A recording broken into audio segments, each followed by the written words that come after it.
कल के वीडियो में बेटा आपके पास इसके पहले वाले वीडियो में ये वाला क्वेश्चन हो चुका था आपके पास। अभी आपको एग्जाम्पल नंबर 8 पढ़ना है।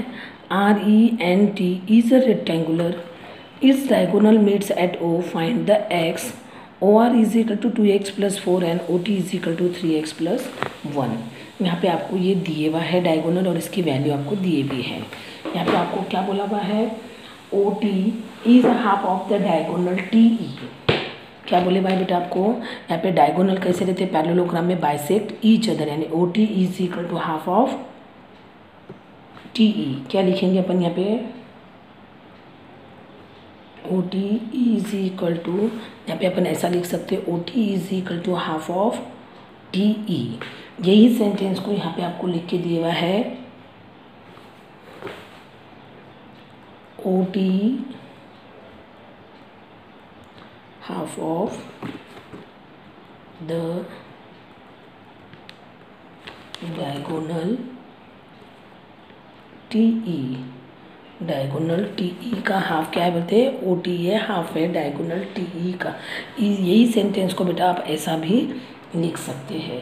जब आपके डायगोनल्स यहाँ पे क्या लिखेंगे, OR, ये भी कैसा है बोलते हैं, हाफ ऑफ RN। यहाँ पे इसको भी अपन ऐसे ही लिखेंगे, OR is equal to half of RN। इसको भी आप ऐसे ही लिख सकते हैं,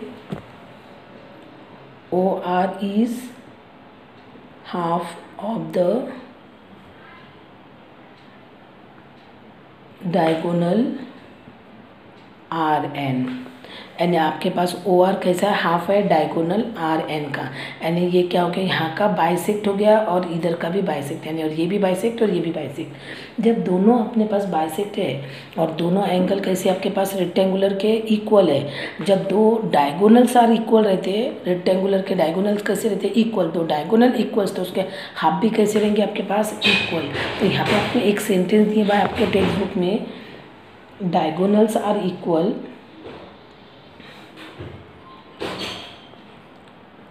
diagonals are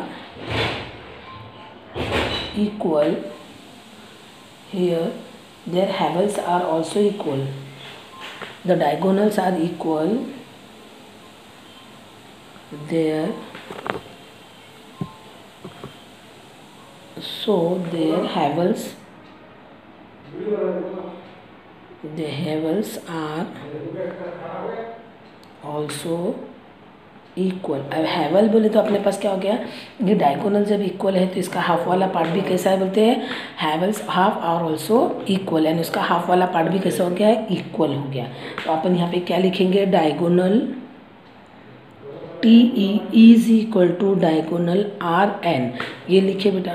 अब इसको अपन ने हाफ करें, इसका हाफ आपके पास TE is equal to half of RN, तो इसका हाफ अपन ने देखो यहाँ पे बताए थे, क्या आ गया आपके पास, OT इज इक्वल टू, यहाँ पे आ गया OR, यानी OT is equal to OR। OT की वैल्यू आपके पास कितनी है, 3x + 1 इज इक्वल टू, यहाँ पे आ गया 2x + 4।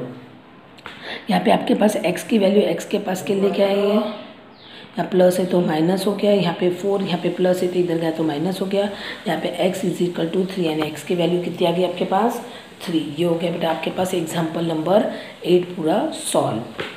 अब यहाँ पे आपको जो दिए हुआ है स्क्वायर की प्रॉपर्टीज़ के बारे में बोला हुआ बेटा। यहाँ पे आपको बोला, a square is a rectangular with equal sides, this means a square is all the properties of a rectangular with an additional requirement that are also sides have a equal length। आपके पास क्या बोला हुआ है इसमें, ये square is a rectangle with equal side दिए हुई है, पैरेलल एंड इक्वल दिए हुई है।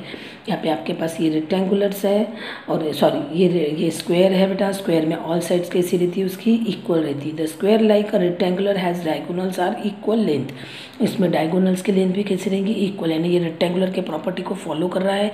Diagonals are equal, opposite sides are equal and parallel, तो इसमें भी opposite sides equal and parallel है, यानी स्क्वायर के चारों साइड इक्वल है, but opposite sides equal and parallel बोल सकते हैं अपन, इसके डायगोनल कैसे है, इक्वल है। In a rectangular there are no requirement for the diagonals to be perpendicular to other one। Rectangular में इसके डायगोनल परपेंडिकुलर रहते हैं क्या? नहीं, रेक्टेंगुलर में डायगोनल कैसे रहते हैं? परपेंडिकुलर नहीं रहते हैं, नहीं रहते हैं। तो इसमें आपके पास परपेंडिकुलर है, तो ये आपको प्रूफ करके बताना है कि इसके डायगोनल परपेंडिकुलर कैसे हैं। तो मैं यहाँ आपको देखो यहाँ पे सॉल्व करके दिए हुआ है बेटा, यहाँ पे आपको सॉल्व करके दिए हुआ है, मैं ये आपको पूरा प्रूफ करके समझा के दे रही हूँ। उसके पहले यहाँ पे कुछ दिए हुए हैं, वो प्रॉपर्टीज़ को आप पढ़ लो। In a square the diagonal bisect one another. Diagonal कैसे रहेंगे? इसके बाइसेक्ट रहेंगे, आर इक्वल लेंथ, और इसकी साइड की लेंथ कैसी रहेंगी? इक्वल रहेंगी, और डायगोनल्स की भी लेंथ कैसी रहेंगी? उसकी इक्वल रहेंगी। Are perpendicular to one another, यानी यहाँ पे जब परपेंडिकुलर ये बाइसेक्ट होगा तो यहाँ पे चारों साइड में क्या होगा? 90 डिग्री फॉर्म करेंगे। ऐसे आपके पास चारों साइड में वो 90 डिग्री बनेगा, तो उसको बोलते हैं perpendicular to one another. Hence we get the following property. ये जो प्रॉपर्टी है, क्या लिखा है प्रॉपर्टी को? The diagonal of a square are perpendicular bisect each other. तो वो परपेंडिकुलर भी हो रही है और बाइसेक्ट ईच अदर भी हो रही है। ये प्रॉपर्टी है, ये प्रॉपर्टी को यहाँ पे प्रूफ करके दिए हुआ है। तो ये प्रूफ आपको मैं समझा के बता रही हूँ बेटा। अब यहाँ पे देखो आपको ये स्क्वायर बनाया हुआ है, स्क्वायर के डायगोनल को अगर ज्वाइन कर दिए इंटरसेक्ट एट पॉइंट ओ पे, तो आपके पास 1 2 3 4 ऐसे 4 ट्रायंगल्स बन गए। 4 में से आपके पास ये दो ट्रायंगल को लेके आपको इसको प्रूफ करना है। कोई बच्चे बोलेंगे मैं मैडम ये 2 ट्रायंगल को लेके प्रूफ होता क्या?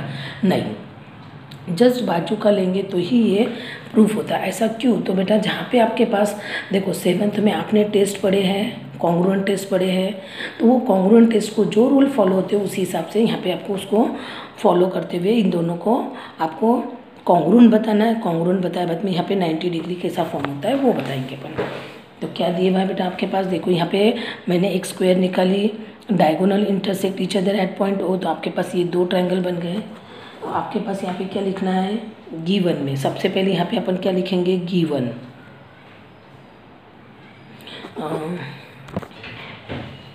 गिवन में आपके पास क्या दिया हुआ है बेटा? यहाँ पे आपको क्या अपने को लिखना है? ABC is a rhombus, therefore it is the diagonal. Given में लिखना है ABCD is a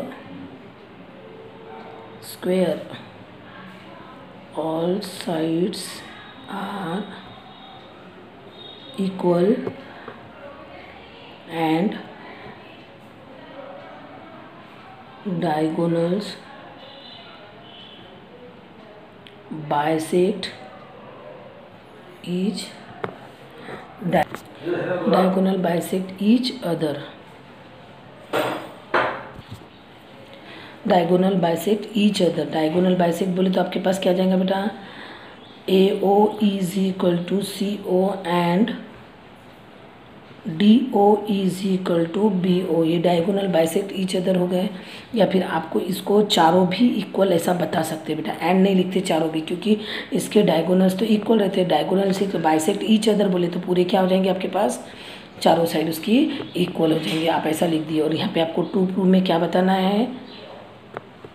to proof में आपको यह बताना है 90 डिग्री। तो angle AOD is equal to angle DOC is equal to angle COB is equal to angle BOA। क्या आ जाएगा बेटा आपके पास? Is equal to each 90 degree. पहले अपन ये 2 बताएंगे, फिर ये 2 चारों भी अपन इक्वल ऐसे लिख सकते हैं। तो इसको ही आपको कैसा लिखना है?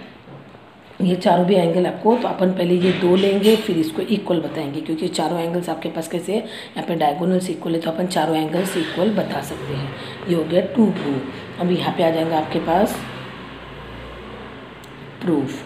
अभी प्रूफ में आपके पास ट्रायंगल लेंगे, ये और ये वाले, ये और ये ऐसे 2 ट्रायंगल लेंगे। कौन से 2 ट्रायंगल आ गए? AOD and triangle DOC। ये 2 ट्रायंगल लिए बेटा अपन ने। तो यहाँ पे AO और यहाँ से CO, यानी AO is equal to CO, ये आपके पास इक्वल है। ये आपको गिवन दिए हुआ है। उसके बाद में आपके पास AD is equal to CD equal side, ये भी आपको गिवन दिए हुआ है। देखो यहाँ पे बोला है all sides are equal, diagonals are equal. और उसके बाद में DO is equal to DO, ये क्या हो गया आपके पास? Common side.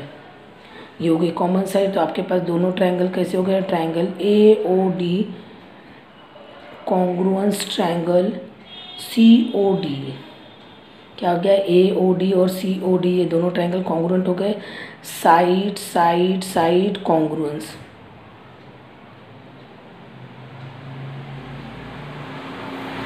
Side side side congruence कैसे, ये दोनों ट्रायंगल कैसे हो गए आपके पास कॉन्ग्रुएंट। जब ये दो ट्रायंगल कॉन्ग्रुएंट तो ये और ये दोनों एलिमेंट्स कैसे अपन इक्वल बता सकते हैं। तो एंगल AOD ये ट्रायंगल है बेटा, और ये angle AOD is equal to angle COD, ये दोनों इक्वल हो गए। तो यहाँ पे अपन क्या लिख सकते हैं, CPCT। अभी आपको एक ही इसका काम है, इसके लिए अपन ने एक ही पार्ट लिखिए। बचे हुए अगर आपको ये आपको बचे हुए दो एलिमेंट्स और है, उसका अगर काम रहता तो आप वो भी लिख सकते थे। अभी आपको एक ही एलिमेंट्स का काम है, इसलिए अपन ने एक ही एलिमेंट्स लिखे हैं। फिर आपके पास ये दोनों इक्वल है, तो ये पूरी आपकी इसकी क्या हो जाती है, लीनियर पेयर की सम कितनी होती है 180। तो यहाँ पे अपन लिखेंगे angle AOD plus angle COD is equal to 180। क्या आ जाएगा यहाँ पे, लीनियर पेयर। फिर यहाँ पे आपके पास AOD की जगह अपन COD लिख सकते हैं और COD की जगह पे अपन AOD लिख सकते हैं। तो यहाँ पे क्या आ जाएगा, angle AOD plus angle AOD is equal to 180। तो twice angle AOD is equal to 180। इसके आगे पार्ट, इसका आगे का पार्ट आगे की इसमें लिखेंगे बेटा अपन। तो क्या आ जाएगा, angle AOD is equal to 180 upon 2। तो angle AOD is equal to कितना जाएगा आपके पास 90 डिग्री। तो आपके पास चारों एंगल इक्वल है, तो क्या लिख सकेंगे, AOD is equal to angle DOC is equal to angle COB is equal to angle BOA is equal to 90 degree. ये हो गया बेटा आपके पास हेंस प्रूव।